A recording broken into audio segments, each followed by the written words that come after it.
मेरी गाड़ी सुबह स्टार्ट नहीं हो रही थी। मुझे तो यही लगा था मेरी गाड़ी की मेन बैटरी डेड हो गई है और गाड़ी अभी 60,000 का अप्रॉक्स चल चुकी है। हाँ तो हम लोग को यहाँ दिखा रहा था 0% बैटरी दिखा रहा था और रेंज हम लोग को नहीं शो कर रहा था, वहाँ रिचार्ज लिख के आ रहा था। एबीएस की लाइट आना कोई छोटा इशू नहीं है, ये काफी बड़ी दिक्कत होती है हम लोग पास बचते हैं सही करने के लिए।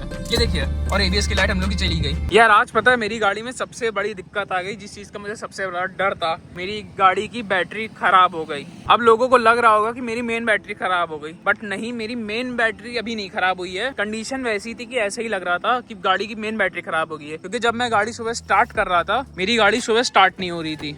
अभी तो स्टार्ट है, जैसे मैंने पूरी बंद कर दी, लॉक कर दी, मैंने गाड़ी खोली सुबह, मैंने गाड़ी में की लगाई, गाड़ी कुछ भी ऑन नहीं हो रही थी।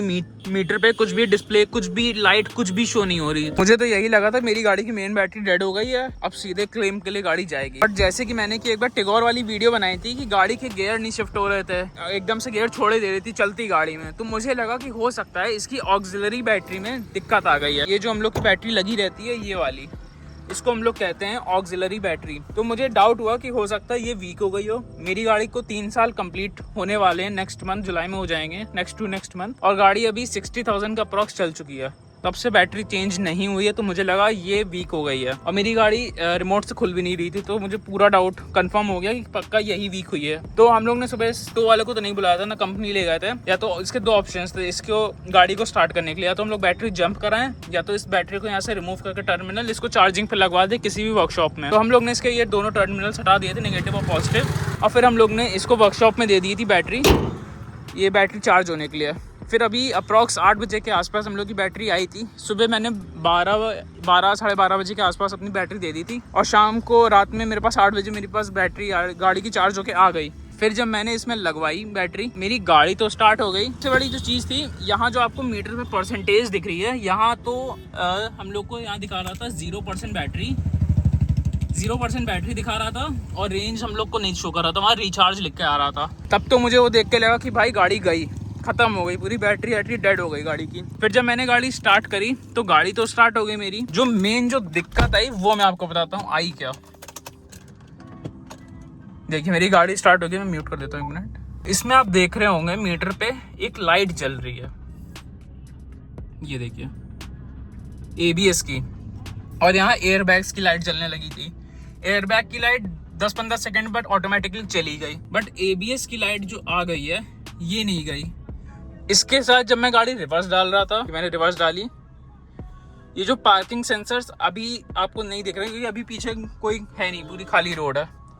यहाँ उस समय लिख के आ रहा था पार्किंग ब्रेक इंगेज की जगह parking sensors faulty, please visit service centre. पीछे पूरी रोड खाली है और पार्किंग सेंसर्स पूरे आगे तक रेड हो गए थे। ये दिक्कत आ गई थी। एक तो सेंसर्स, गाड़ी के बैक सेंसर्स जो होते हैं रिवर्स वाले, वो काम करना बेकार हो गए थे। अभी मैं एक चीज दिखाता हूँ, क्या मैं चीज आपको बता रहा हूँ। जैसे मैंने गाड़ी रिवर्स में डाली और ये मैं पीछे गया,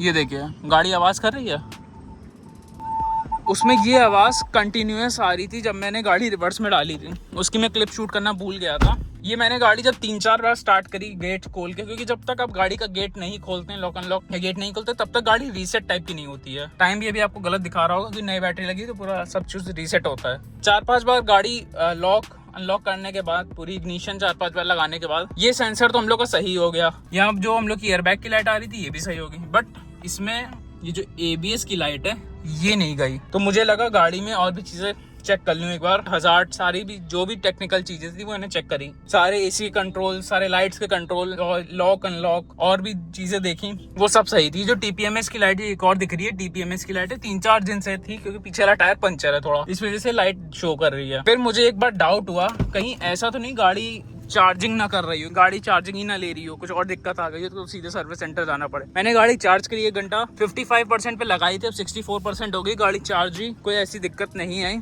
तो इस चीज़ से मैं कंफर्म हो गया। फिर जब मैंने इस पर थोड़ा रिसर्च करा कि एबीएस की लाइट आई क्यों है, तब मुझे पता चला कि या तो गाड़ी की जो बैटरी जब जंप होती है, आप उसको एक बार चार्ज करवाते हैं, कभी वोल्टेज ड्रॉप हो जाता है। अगर 11.3 या 11.5 के आसपास वोल्टेज रहता है तो कभी कभी सेंसर्स कैलिब्रेट नहीं कर पाते हैं। अगर गाड़ी में बैटरी का वोल्टेज थोड़ा कम है तो उसके लिए अगर उसको कैलिब्रेट करना है तो गाड़ी की बैटरी थोड़ी चार्ज होनी पड़ेगी। उसके लिए अब हम लोग एक बार निकले ड्राइव पे, 10-15 किलोमीटर इसको ड्राइव करते हैं और देखते हैं अगर लाइट उससे चली गई तो वेल एंड गुड, और ना फिर दूसरा कारण जो होता है ये ABS की लाइट आने का, ये जो अभी आ रही है, इसमें बैटरी में ज़्यादा वोल्टेज आया हो या कुछ आया हो, उसकी वजह से इसका सेंसर का ABS सेंसर का फ्यूज उड़ गया हो। एक चीज़ ये हो सकती है। तीसरी चीज़ जो हम लोग की थी वो मैं आपको बताता हूँ कब कौन से रीजन एक और होता है। इसको मैंने अनलॉक करा बोनट।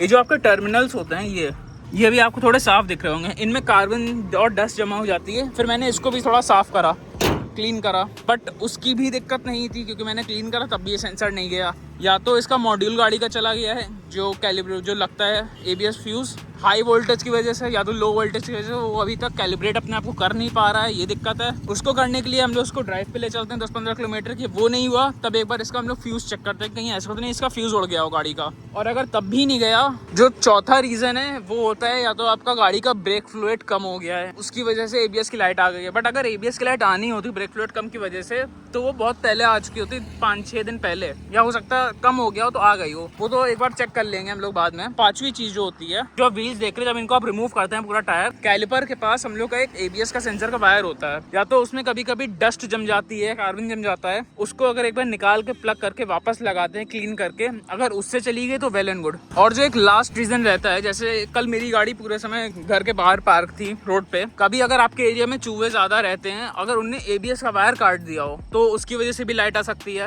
और यार अगर किसी को लग रहा है कि यार सिर्फ ABS की लाइट आई है, तो यार ABS की लाइट आना कोई छोटा इशू नहीं है, ये काफी बड़ी एक दिक्कत होती है। अब हम लोग एक बार ये बात कर लेते हैं कि ABS होता क्या है और ABS की इंपॉर्टेंस क्या होती है कार में। तो भाई ABS हम लोग का होता है एंटी लॉक ब्रेकिंग सिस्टम। यार जब आपकी गाड़ी में ABS एक्टिव होता है, तो यार जो ABS जब हम लोग की गाड़ी में एक्टिव होता है तो वो काम, अगर आप हाई स्पीड पे बहुत प्रेशर से ब्रेक लगा रहे हैं तो वो जो ब्रेक पैड और डिस्क होती है वो आपस में चिपकती है और जल्दी जल्दी अपने आप को रिलीज करती रहती है, तो हाई स्पीड में आपकी गाड़ी स्किड नहीं करती है। और जब ABS आपकी गाड़ी में डीएक्टिवेट हो जाता है किसी भी रीजन से, तो अगर आप हाई स्पीड में और बहुत प्रेशर से ब्रेक लगा रहे हैं तो आपका डिस्क और आपका ब्रेक पैड लॉक हो जाता है, तो वो आपकी गाड़ी एकदम से बहुत हाई स्पीड पे आप अगर ब्रेक लगाते हुए आ रहे हैं, बहुत तेज भी है, और आप 40-50 की स्पीड पे एकदम से भी ब्रेक लगा देंगे तो आपकी गाड़ी एकदम स्किड होते हुए आगे चली आएगी। तो ये इंपॉर्टेंस होती है ABS की। तो इस चीज़ को आज हम लोग 2-3 मेथड से सही करके देखते हैं। तो अब हम लोग चलते हैं 10-15 किलोमीटर की ड्राइव पे और ट्राई करते हैं ABS की लाइट हटाने के लिए। अगर नहीं होता है फिर हम लोग एक बार इसका फ्यूज चेक करते हैं। तो ठीक है, अब हम लोग इसको ड्राइव करते हैं, फिर आपसे बातें करते हैं वीडियो में आगे।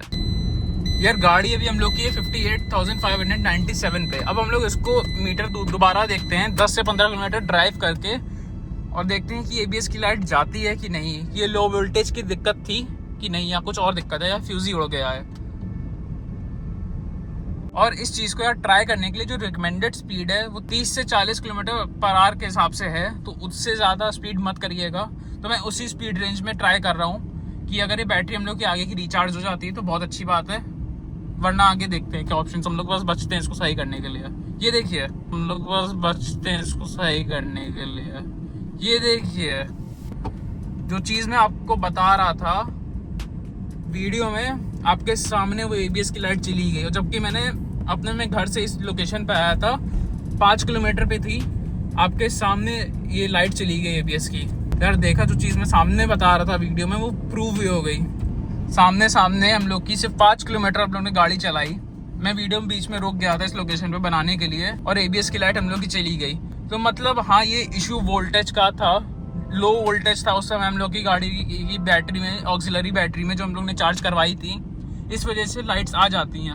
और अगर आपकी गाड़ी में और भी सेंसर्स की लाइट अगर आ जाए तो यार इतना पैनिक मत हो किसी चीज़ के लिए, उस पर एक बार सर्च करो, यूट्यूब पे वीडियोस ढूंढो, मिल जाएंगी। काफ़ी बार ये होता है अगर आप ऑक्सिलरी बैटरी जंप करवाते हैं या एक बार चार्ज करवाते हैं तो सेंसर्स अपने आप को कैलिब्रेट नहीं कर पाते किसी रीज़न की वजह से, या तो वो उड़ जाते हैं ज़्यादा वोल्टेज की वजह से, और या तो कम वोल्टेज की वजह से उनको कैलिब्रेट होना पड़ता है। आप जब तक गाड़ी चलाएंगे फिर आगे की ऑक्सिलरी बैटरी चार्ज होती रहेगी।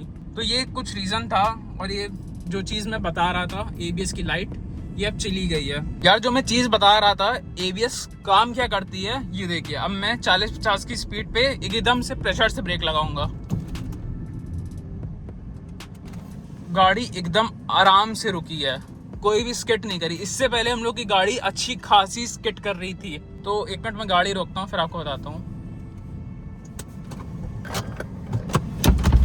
तो यार देखो, मैं वीडियो में यही चीज़ कहना चाहूँगा, अगर आपके पास एक EV है तो कुछ चीज़ें आपको उसके बारे में पता होनी चाहिए कि कहीं अगर आप किसी भी लोकेशन में फंस जाएं, कुछ भी हो जाए, आपकी गाड़ी का गियर ना लग रहा हो, बंद हो जाए आपकी गाड़ी, तो आपको कम से कम इतनी नॉलेज तो होनी चाहिए कि क्या रीजंस हो सकते हैं उस चीज़ के। अगर जैसे आपकी गाड़ी ने चलते में ड्राइव जब आप कर रहे हैं उसने गियर स्विच करना छोड़ दिया, तो उस पर मैंने वीडियो बनाई है कि वो क्या रीज़न की वजह से होता है। अगर आप उसको इंस्टेंट में तुरंत के तुरंत इमरजेंसी सिचुएशन में कैसे सॉल्व कर सकते हैं, वो चीज़ मैंने बताई है। और जो मेरे साथ अभी लेटेस्ट में दिक्कत आई थी इस गाड़ी में कि मुझे लगा मेरी गाड़ी की बैटरी पूरी डेड हो गई है 60,000 किलोमीटर पे, तब मैंने उसको जो चीज़ आपको बताई, ऑक्सिलरी बैटरी चार्ज करके ABS का इशू आ गया था, बाकी सेंसर्स 2-3 का इशू आ गया था, वो सॉल्व हो गया। ABS की लाइट तो आपके सामने चली गई। आपके पास कोई भी गाड़ी, तो भाई थोड़ी बहुत नॉलेज आपको होनी चाहिए कि ऐसी सिचुएशंस में अगर आप फंस जाएं तो RSA को ना कॉल करें, सर्विस सेंटर को इतनी जल्दी ना कॉल करें, चीज़ों को समझें, क्योंकि वो तो सीधे बोलेंगे आप सर्विस सेंटर आ जाइए। भाई उतनी देर तो आप परेशान होंगे 3-4 घंटे रोड पे। यार ऐसे ही इन्फॉर्मेटिव वीडियोस के लिए आप चैनल को सब्सक्राइब जरूर कर लेना, वीडियो को लाइक शेयर और कमेंट जरूर कर देना अपने फैमिली और फ्रेंड्स में जिसके पास भी एक EV है, बिकॉज ये दिक्कत किसी को भी आ सकती है और लोगों को सीधे यही लगेगा कि उनकी मेन बैटरी जो लगी है अंडर बॉडी जिससे गाड़ी चलती है, जो रेंज शो करती है, वो खराब हो गई हो। तो यार हमेशा वो बैटरी नहीं खराब होती है, जैसे मेरी नहीं हुई